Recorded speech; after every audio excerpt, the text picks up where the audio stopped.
Numbers have always intrigued me a lot. So recently, when I got the chance to do a podcast with the youngest Vastu Acharya of India, I asked him कि हमारा birth date हमें कितनी तरीके से affect करता है, उससे हमारे कैरेक्टरिस्टिक्स कैसे बताए जा सकते हैं. And he explained it tremendously for each and every number 1 to 9. तो अगर ये टॉपिक आपको भी इंटरेस्टिंग लग रहा है, then please watch the video till the end. And if you're interested in any of the concepts of numerology, astrology, Vastu Shastra, tarot reading, etc., then please watch the full episode of this podcast, Convo with Ayush, and you will have some tremendous knowledge and value. Subscribe to the channel and you will never miss any intriguing content ever again. For now, let's go and watch कि क्या ऐसी qualities हैं जो हमारी birth date बताती है हमारे बारे में. Let's go. कि everything is in this universe is sound. जब हम उसको डीपर स्टडी करते हैं तो फ्रीक्वेंसी से वाइब्रेशन, वाइब्रेशन से साउंड. तो हर एक चीज की अपनी अपनी फ्रीक्वेंसी, अपनी अपनी वाइब्रेशन है. वैसे ही हर एक नंबर की अपनी अपनी फ्रीक्वेंसी, अपनी अपनी वाइब्रेशन है. सोलर सिस्टम के 9 प्लैनेट्स हैं, तो उनकी जब फ्रीक्वेंसी एंड वाइब्रेशन को मैच किया गया तो हर एक नंबर किसी न किसी प्लैनेट से मैच कर रहा था. तो उन नंबर्स के अंदर भी वही कैरेक्टरिस्टिक्स देखने को मिलते हैं.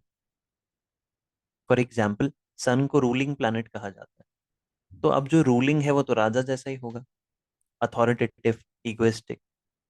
जो भी करेगा सबसे पहले वो ही करेगा, उसी की चलनी चाहिए. तो जितने भी लोग नंबर 1 वाले होते हैं उनके अंदर ये कैरेक्टरिस्टिक्स होंगे ही होंगे. सिमिलरली, नंबर 6 वीनस को बताया गया.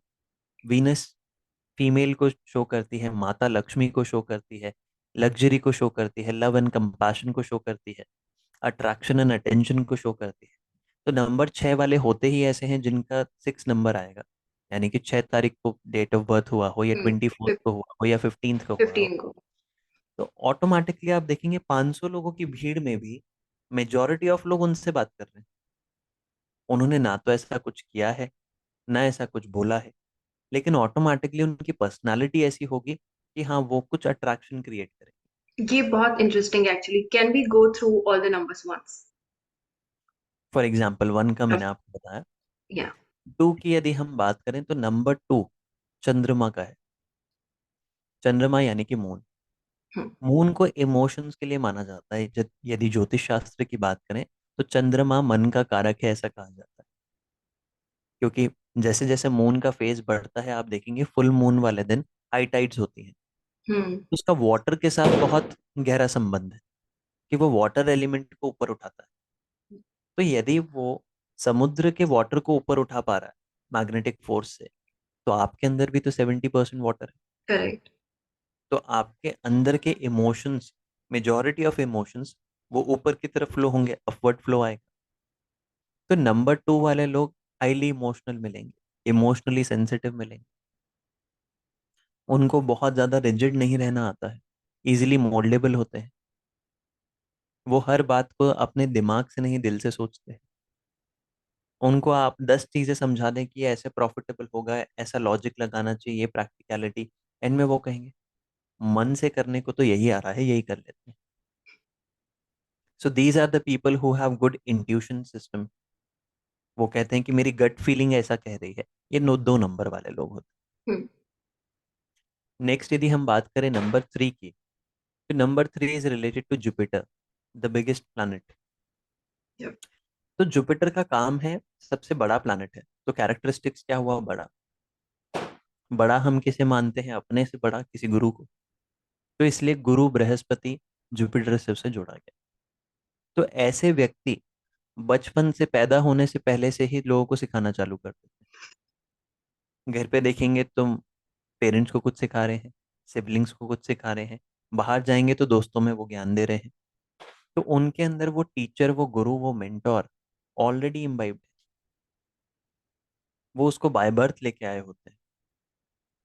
इसी कारण से अब आपका एक और मिथ में क्लियर कर देता हूँ. लोग कहते हैं थर्सडे वाले दिन नेल्स नहीं कट करने, बिग हेयर वन. कट नहीं कराना है, वॉशिंग नहीं करनी है, लॉन्ड्री नहीं करनी है. रीजन बीइंग, क्योंकि थर्सडे किसका डे है? जुपिटर का, गुरुवार. Jupiter yes. का कैरेक्टरिस्टिक्स क्या है? बढ़ना. यदि आप उस दिन चीजों को कम करेंगे तो आप अपने ऊपर गुरु का इम्पैक्ट खत्म कर रहे हैं. क्योंकि आप कट करेंगे, नेल्स कट करेंगे तो वो बढ़ने की जगह कम की तरफ जा रहा है। हेयर कट करेंगे, कम की तरफ जा रहा है। लॉन्ड्री करेंगे, उसमें से डर्ट बाहर निकल रही है, कम हो रहा है। ये गलती मैंने बहुत बार की है, नाउ आई कैन फॉलो, क्योंकि अब मेरे पास रियलिस्टिक रीजन है। ओके, तो थैंक यू फॉर दैट। उसके पीछे वो लॉजिक काम कर रहा है। नाइस। सिमिलरली कुछ प्लैनेट्स हैं जिनकी आपस में बनती है, कुछ की नहीं बनती है। कुछ हम्म। फ्रेंडली हैं, कुछ आपस में एनमिटी रखते हैं। अब जैसे आपने बहुत बार सुना होगा कि शनिवार वाले दिन कुछ काटने का काम मत करना। हाँ। क्यों मत करना? क्योंकि मंगल देव और शनि देव की बनती नहीं है, हम्म। उनकी एनमिटी है साथ में। मंगल देव को रिप्रेजेंट किया जाता है सारे शार्प ऑब्जेक्ट से। अब जब इनकी बनती नहीं है और आप सैटरडे वाले दिन यूज करेंगे, तो देर आर चांसेस कि आपके बॉडी पे कट्स लग। ओके। तो आप खुद को उससे हर्ट ना कर लें, इस रीजन से वो कहा जाता है कि सैटरडे वाले दिन शेव मत करना, कट्स लगने के ज़्यादा चांसेस। तो पहले के टाइम पे लोगों को वो रीजंस नहीं बताए गए, क्योंकि रीजन समझने के लिए कोई ओपन नहीं था। तब सप्तऋषियों में से एक महर्षि ने कहा कि यदि मनुष्य को कुछ भी करवाना है तो उसके मन में भय डाल देना। जैसे ही डर डालोगे, फियर इज द की, वो काम कर लेगा। ओके। जबकि इन इसीलिए हमें रियलिटी बता दिया जाता है, पर रीजन नहीं बताता। एग्जैक्टली, क्योंकि रीजन जानने के लिए आप उतने ओपन होने चाहिए। So hmm. There is always a difference between a religious person and a spiritual person. दिन में 10 बार यदि आप माला कर रहे हैं या फिर 2 बार हनुमान चालीसा पढ़ रहे हैं, you are religious not spiritual. क्योंकि उसमें डिफरेंस ये आता है कि रिलीजियस व्यक्ति ये बात कहता है कि मेरा ईश्वर ही ईश्वर है, और आध्यात्मिक व्यक्ति कहता है कि हर एक व्यक्ति में ही ईश्वर है। ऑसम। ये तो मतलब एकदम तार खोल दिए। ये तो बहुत डीप हो गया, बहुत like everything is clear with this. Okay, हम क्विकली एक बार नंबर्स के थ्रू चलाते हैं, so we can move on to sure a sure. Topic. Number 4 is for Rahu Dev. एक चीज हमेशा ध्यान रखनी चाहिए जब भी हम प्लैनेट्स की बात करें, प्लैनेट्स हमसे बहुत ज्यादा बड़े हैं। हम डस्ट बराबर भी नहीं है उनके डायमेंशंस के साथ। सो यदि हम उनको थोड़ा रिस्पेक्ट देते हैं तो बात बुरी नहीं है। करेक्ट। तो rather than saying Rahu Ketu Shani Mangal, we can say Rahu देव केतु देव। या। ये हमारी वैदिक परंपराएं हैं, गुरु शिष्य परंपराएं हैं, जो संस्कार हमारे जो आगे चलते हैं। जहां आप उनको रिस्पेक्ट देंगे, आपको रिस्पेक्ट मिलेगी। सो राहु देव से बहुत से लोग डरते हैं कि वो दानव हैं, देते हैं। उनका केवल सिर है। राहु देव सूर्य को निगल जाते हैं तो एक्लिप्स हो जाता है, ग्रहण लग जाता है। लेकिन असल में यदि राहु देव को समझा जाए, तो जिसको बहुत पैसे कमाने हैं वो राहु देव ही कमा सकते हैं। तो कैसे? राहु देव की यदि आप निघंटु को देखें, यानी कि इकोनोग्राफी को देखें, तो उनका केवल सिर है। जिस व्यक्ति के पास केवल सिर है और इतना बड़ा सिर है, उसके pass out of the box thinking है, इनोवेशंस है, इन्वेंशंस है, यूनिकनेस है। वो दूसरों से अलग सोच सकता है। लेकिन वहीं राहु देव को आपने समझा नहीं तो वो ओवर थिंकिंग में कन्वर्ट हो जाएगी, स्ट्रेस एंजाइटी में कन्वर्ट हो जाएगी। तो ये आपके ऊपर है कि आप राहु देव को पॉजिटिव सेंस में यूज करते हैं या नेगेटिव सेंस में। आपकी थिंकिंग को वो कैसे इम्पैक्ट कर रहे हैं। यदि आपके पास वो out of the box thinking है, एक सिंगल आइडिया आपको मल्टी मिलियनर बना सकता है, इवन बिलियनर। यस। तो राहु देव वाले लोगों के एट्रीब्यूट्स, नंबर 4 वालों के एट्रीब्यूट्स भी ऐसे ही होते हैं। Either they are over thinkers, in too much of stress, तो ओवर इन लोगों को प्रोसेसर्स, एंटरप्रेन्योरशिप में रिसर्चर्स, जाना चाहिए। ग्राइंडर्स।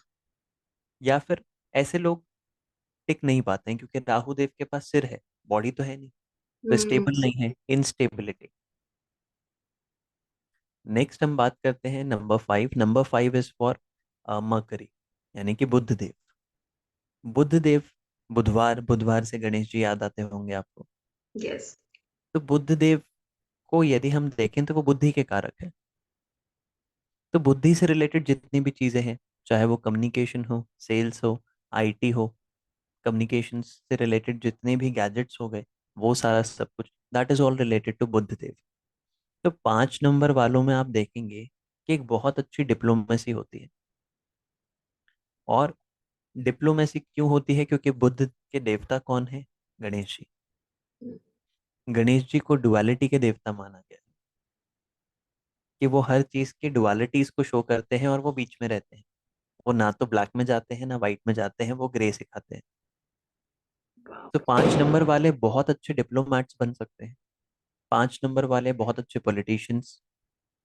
5 नंबर वाले पॉलिटिशियंस में अच्छे सेंस में नहीं, जो डिप्लोमेसी वाले पॉलिटिशियंस होते हैं वो बन सकते हैं, क्योंकि लीडरशिप क्वालिटी तो सूर्य देवता दें। Right.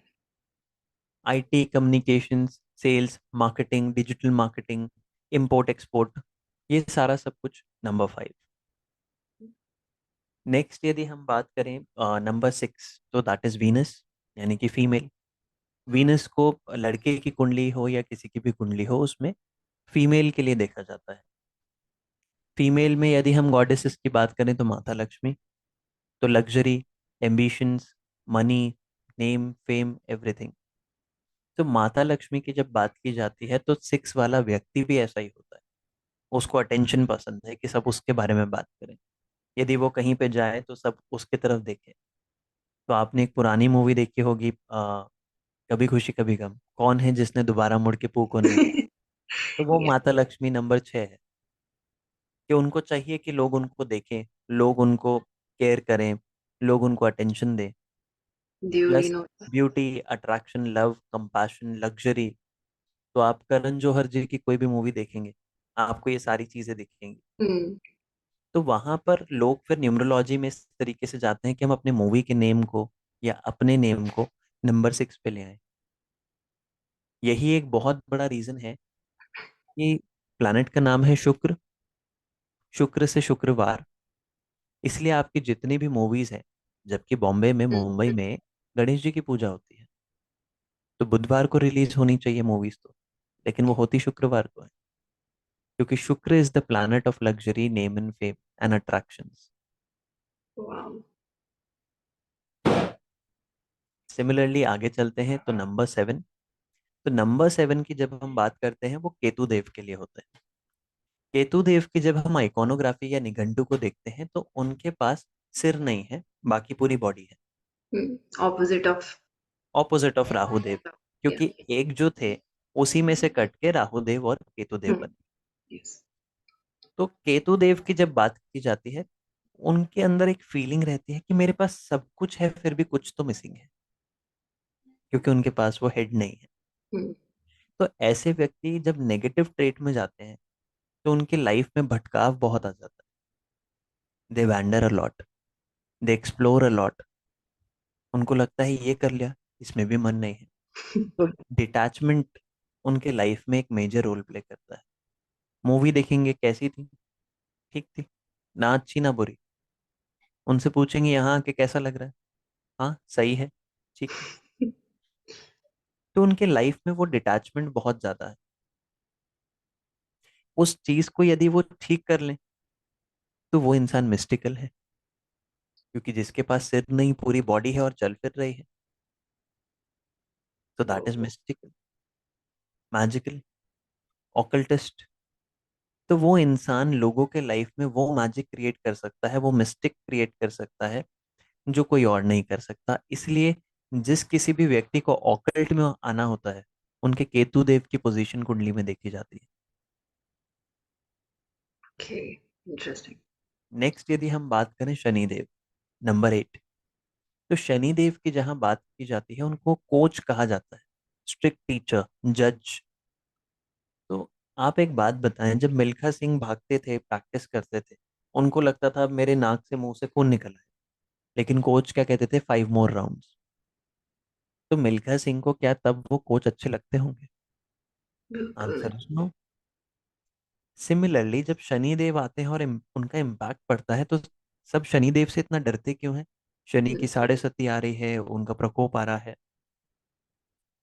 तो शनि देव वो कोच हैं जो देख पा रहे हैं कि आपको लग रहा है आप कोयला हो, लेकिन उन्हें हीरा दिख रहा है।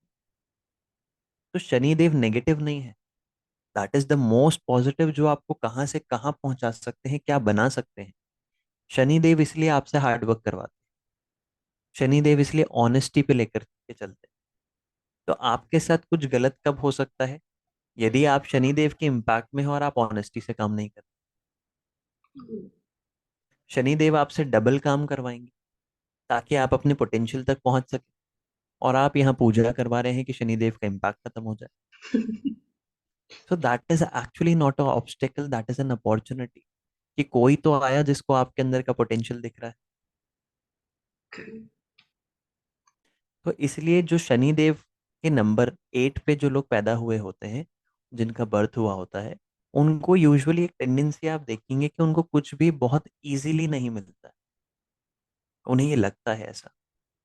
तो उनमें दो कैटेगरी के लोग हैं, एक जो हताश हो जाते हैं, डिमोटिवेट हो जाते हैं और छोड़ देते हैं। दूसरा वो लोग हैं जो इस बात को समझ लेते हैं एस्ट्रोलॉजर्स के थ्रू, और वो कहते हैं what I need to do, keep walking keep walking keep walking, कि रोज कुआं खोदना है और रोज पानी पीना है। वो लोग उस लेवल पे पहुंचते हैं, इस लेवल के उनको सक्सेस मिलती है जो लोग देखते रह जाते Perfect. हैं। Next and last is number 9। Number 9 आपका मंगल देव, यानी कि the hottest planet of the solar system. तो उनको मंगल देव कहा गया। तो मंगल देव, फायर दिख रहा है तो एक्टिव होंगे, हाईली अजाइल, एनर्जेटिक। साथ ही जब आंख ज्यादा बढ़ जाती है तो हम कहते हैं ना, ये गुस्से में आंख बबूला हो गया, that Hmm. Means aggression will also be there. तो ये उनके कैरेक्टरिस्टिक्स हैं कुछ। इसलिए मंगल देव को देख करके कुछ लोग बता देते हैं कि आपको डॉक्टर बनना चाहिए, because that is related to surgery, fire. आपको आर्मी में जाना चाहिए बिकॉज एनर्जी।